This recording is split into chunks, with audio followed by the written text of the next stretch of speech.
Welcome to the Intellectual Freedom Podcast. Here we analyze politics, culture, technology, and society at large through the lens of critical thinking and open-mindedness, not demagoguery and partisan hyperbole. I'm Dr. David Hopkins, humanities professor, your host and guide. So without further delay, let's get started.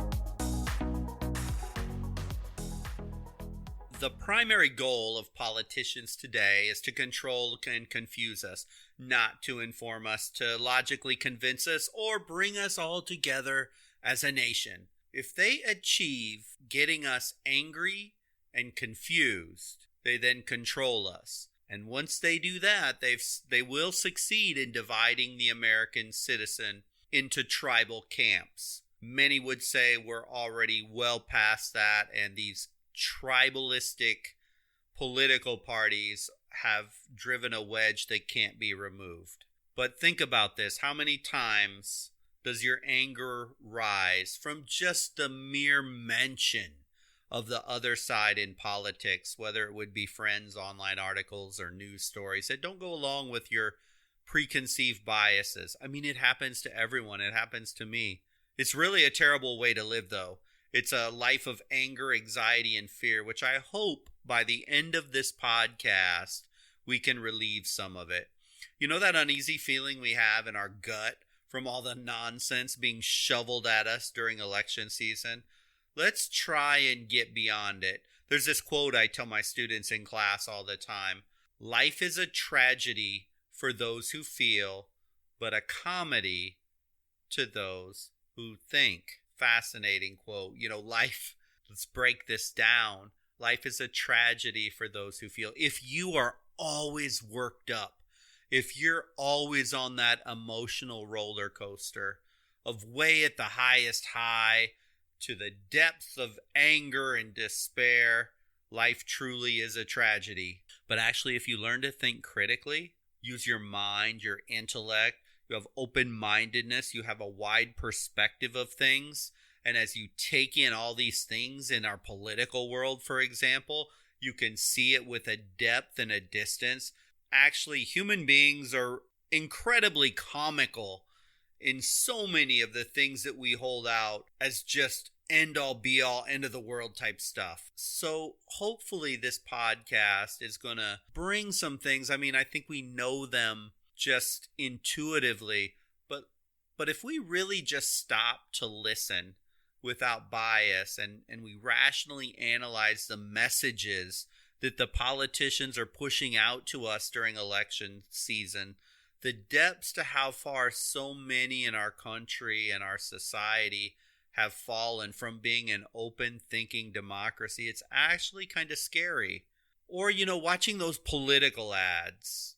You know them, I know them. We can't turn on the TV for 2 minutes without seeing at least one of those breaks being a political ads. Sometimes I have to literally laugh out loud. And let me just give you some real life example of these. So let me go ahead and cue the music here real quick. If you elect Donald Trump, the world as we know it shall end. Donald Trump kicks puppies and hates kittens. Donald Trump wants us all to breathe dirty air and carry air canisters around on our hip because he despises the environment. Donald Trump wants us all to die from coronavirus. He brags that he doesn't know what he's doing, but every day around us, everywhere, people are dropping dead. And if we elect him again, who knows how many hundreds of millions may die from this. Oh, and by the way, did I mention Donald Trump hates the military, even though he wants to be a dictator who will never give up power ever. Okay, so there's our negative emotional ad. Let's do one for Donald Trump just for fun, just so we're fair to both sides. And rather we gave a Biden negative ad on Trump, let's just, let me create on the fly here a really quick Donald Trump positive ad, because they love to do these on the other extreme. Donald Trump, is the greatest president that the United States has ever seen in its entire history, even better than Abraham Lincoln. Oh wait, actually, he's probably the greatest ruler that's ever ruled of any empire in the history of human civilization. Oh wait, actually, he's probably the greatest human being that has ever existed in the history of the planet Earth, including Jesus, Gandhi, and Nelson Mandela. Donald Trump has made the United States the richest economy in the history of the world. If it wasn't for Donald Trump, we would all be living in poverty right now today. Donald Trump is the greatest leader in the history of the world. So we gotta laugh, right? So that we don't cry. Yet you nor I have to be controlled by this ridiculous emotion ever again. So let's go into our brain a bit. There's this psychological theory. It's called dual processing, and very simply, it's a theory that states that within your brain and my brain, we have two systems. System 1 and System 2. System 1 is really this automatic, it's unconscious, it's low effort, it processes really fast. And then we have this System 2, which is controlled, it's conscious behavior, it's very high effort, it's very deliberative, and it's very slow. So System 1 is our emotional processor, if you haven't figured it out by now, the limbic. It's the animal, it's the emotion. It runs fast and hard and with intensity. And System 2 is that slow down, rational, logical processor. It's our realm of critical, objective thinking. Gee, I wonder which one politicians are most interested in capturing. Getting you slowly and methodically and carefully consider all of your options and then choose them as a candidate? Or would they prefer to just blast out emotional hyperbole, name-calling, fear-mongering, and get you all worked up and agitated, get you angry and convinced immediately? It's not really too hard to figure out, is it, right? They're going to feed on those emotions. The sad truth is, human beings, we are more emotional than we are rational most of the time. It would be nice to think otherwise, but it simply isn't true. Since System 1 is always on, you're more likely to make an emotional decision and rationalize it out later. It could actually even be said our brain is not rational, our brain is rationalizing. We use our emotion, we jump to the conclusion, and then after we use our emotions to draw the conclusion, then we try and rationalize it to ourselves and to others after the fact. Gee, I mean, do you know anyone who's ever made a decision based on an emotion and then justified how smart it was later based on logic and reasoning? And then as you look at it from a third-person impartial standpoint, you say, that doesn't make any logical, rational sense. I mean, all of us have been there. All of us have done it. So if I'm a politician and I want to say, convince you, not that slow logic way to vote for me, but drill home a one-shot kill, what emotions work best? You need to get these, and you need to get this, and you need to understand the manipulation, because the politicians get it. The political machine gets it, and if you don't want to fall prey, well, now is the time to end their control. They use basically just 3 emotions in all of their communications with you. Emotion number 1 is anxiety. This is an unpleasant state of inner turmoil, as you and I both know. But here's the thing with anxiety, it is very subjective. Get that? It's subjective. It is not objective. So when you have anxiety, you are just flooded. Your brain is flooded with these unpleasant feelings of dread over anticipated events of what could happen, what might happen, what's the possible outcome, but nothing that has actually happened yet. Our politicians love this emotion because anyone can speculate on anything without having or needing facts. So they love to prey on this emotion and induce it. And anxiety, it really has a major impact on your decision-making process. Studies are showing that it reduces your ability to interpret environmental cues properly and context accurately. When you're anxious, you have trouble understanding whether you're in a stable or a changing situation, and this results in bad decision making. So you're less confident when you make your decisions. Studies also show that someone who declares themselves full of anxiety or anxious, that 90% of the people who feel this, they seek out advice, compared to only 72% in a neutral state of mind. So this is important to get, because when you're anxious, you're worried, you're confused, you're scared, you have all these emotions running, and you're looking for that quick hit solution. A lot of times when you see those really positive ads, like I kind of made fun of the positive Trump ad, there's your solution right there. They'll seek it out. So they'll induce the fear, which I'll talk about next. They'll induce anxiety, and then they'll present that solution. Another bad thing that happens when you're riddled with anxiety is studies show that you're more selfish and you're less ethical. When you're anxious or afraid, you adopt this survivalist mindset.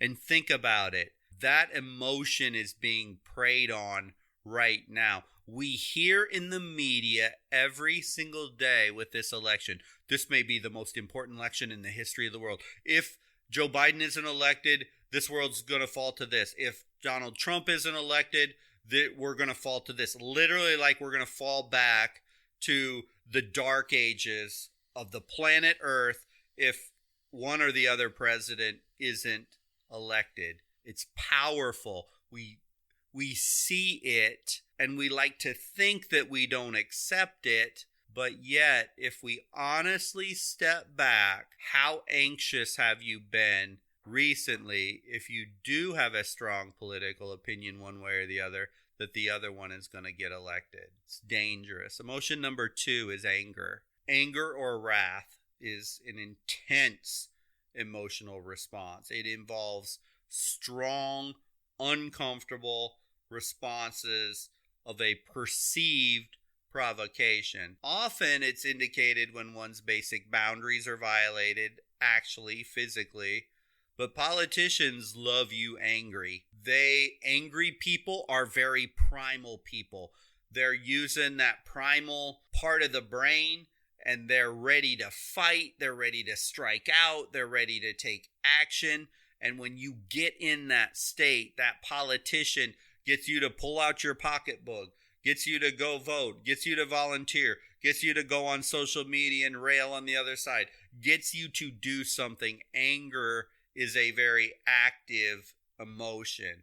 Unlike anxiety, which can tend to actually pull you back, anger makes you want to lash out. So the danger of anger to get crazy, it just drives your limbic system crazy, and it's just flooding all your rational thought, and it's overriding all rational thought. And I highly doubt in your life you would say, when I am really angry, I think so wonderfully clearly, I'm so focused, and I communicate with such fluency, and I'm able to articulate so well and show such empathy and reasoned thoughts. The more angry I am, the more collaborative I become. And my spouse and my friends and my family, they find me so incredibly easy to deal with when I'm burning with rage in anger. I mean, come on. We know that's not true. We know that's a lie. And if you actually do believe that statement, maybe you need to seek some help, because anger is a very, very bad for rational or intellectual decision making. So emotion number 3 is fear. Fear is that emotion induced by perceived danger or threat, which causes physiological changes and ultimately behavioral changes, such as fleeing, hiding, or freezing from perceived traumatic events. Fear in human beings, it occurs in response to stimulus in the present or in anticipation or expectation of the future. And, very similar to anxiety in that way. Some fear is actually really good for us. Down here in Florida, if I see an alligator and it starts chasing me, having a healthy dose of fear will probably help me survive. But it is that perception thing again, that perception that politicians are playing on most. And how often do we fear something and it turns out nothing like how we imagined in our brain? Fear does this, and politicians use this every single day. Fear mongering, oh my goodness, it just reaches comical levels by these political parties. And it's time to put them to the side and not let yourself be held hostage. So think about it. How often do we hear on the TV, social media, out of the mouths of our very politicians, rhetoric that is designed to either induce anxiety, anger, or fear? Or heck, if they're doing a really good commercial or they got a really good speech going, they may literally induce all three of them simultaneously and hit the trifecta. They want you all worked up all of the time. They want you anxious. They want you angry. They want you fearful. Why? Well, because they are the solution, of course. So if you can discard all the rational intellectual analysis, there becomes but one simple binary solution: them. And then here's where we cue that happy leadership commercials. So we need to overcome this. But how in the world can we do it? The first step is actually the hardest one, and it's absolutely necessary. You have to face these emotions when they rise. You need to recognize the emotion the second you feel it seeping into your brain. You have to pay attention to your internal talk. This takes practice. As when you start to feel that emotion rise, now's the time to snag it. To be honest and transparent, I've been really working on this during the election season, and I get so many opportunities every single day to practice it that I get sick and tired of practicing it. I don't let those emotions, or I recognize those emotions the second they start to seep in my brain. And I have to tell myself, whoa, there it is. And that leads us immediately, once you learn to recognize that internally. So when you sit down in front of that TV, when you're sitting in front of your computer and you're reading, be on alert for those emotions trying to explode into your primal brain, okay? When you start to feel that, this works amazingly well. It's so simple, but it works incredible. Focus on your breathing. Breathing is way more important than you think. And when I started practicing this technique, it surely makes a big difference. I just find a few long, deep breaths, and that can calm any of these three emotions when you see them on your television screen. And it's what I've found for me personally with this is I actually start to find the things comical. If I can just overcome that initial anger, that initial fear, that anxiety that starts to creep when I hear people talking on a position that I don't necessarily agree with, and I just stop and I just take a 2-3 deep breaths, it makes a big difference. Because your body, when you're getting anxious or you're getting angry, your body starts to want to take short, shallow breaths, and it makes things worse, and it kind of puts you on this steamrolling path. But if you just short circuit that immediately and take long, deep breaths, it can literally break that emotional chain. It's amazing. Give it a try and see how that works for you. One other thing with that, when you do it, just technically, when you breathe, take a breath in and then slowly let it out, but make sure that exhale is longer than the inhale. There's just something psychological about that deep breathing. It's just going to force your body to calm itself down. You can't get really angry, and you can't get anxious, and you can't get fearful if you just stop and just take one of those deep breaths like that. It's incredible how that works. Another thing, you need to identify your most common triggers. It's sort of like, I guess you would say, a addict, and they're going through treatment. There's triggers that make them do that destructive behavior, and you need to identify where, when, and how you are most vulnerable to those three emotions. Is it cable news? Is it talk radio? Is it social media? Don't walk, but run away from those triggers until you have the ability to cope with them. When it comes now to me and cable news, or even in the car if I'm listening to the radio, I'm getting so much better. I'm not perfect yet of how I can control my emotions. And I actually, in many ways, when I turn on cable news now, I actually kind of sadly and sadistically watch it for the comedic value of these cable news flamethrowers that are out there. It's actually almost funny for me now to watch them because I'm learning slowly, and I've had many a year where I literally could just fly off the handle on stuff. I just don't do it anymore. And so much of it is I know what my triggers are, and before I even watch it or click on it or see it, I am not going to be manipulated by anyone in cable news, internet articles. It's not going to happen very easily anymore, just because I've got myself finally to that point. So challenge those emotions politicians are pushing on you with real, objective, verifiable, logical observations. And again, I did a podcast on fake news, and it actually isn't always fake. It's more deceptive. So, when those emotions come up on these really hot topics, it's not to say that every single time everything is 100% wrong. I mean, that would be silly to make such a profound statement, but challenge those emotions with facts. And that's where you bring in that other part of your brain where you slow things down intellectually, and so your emotions don't control it, you control the situation. So politicians, they want to give you always the worst case scenario. You may let your mind go there initially, but then what you need to do is challenge that runaway emotional train. You need to step back and you need to review it. I give you a perfect example of this, and I hear this sometimes, and here's kind of my pat response to this. Someone who hates the kneeling for the national anthem. I mean, it is a very emotional topic, and you can have incredibly strong opinions on that topic. And for me, in all honesty, I would never kneel for the flag.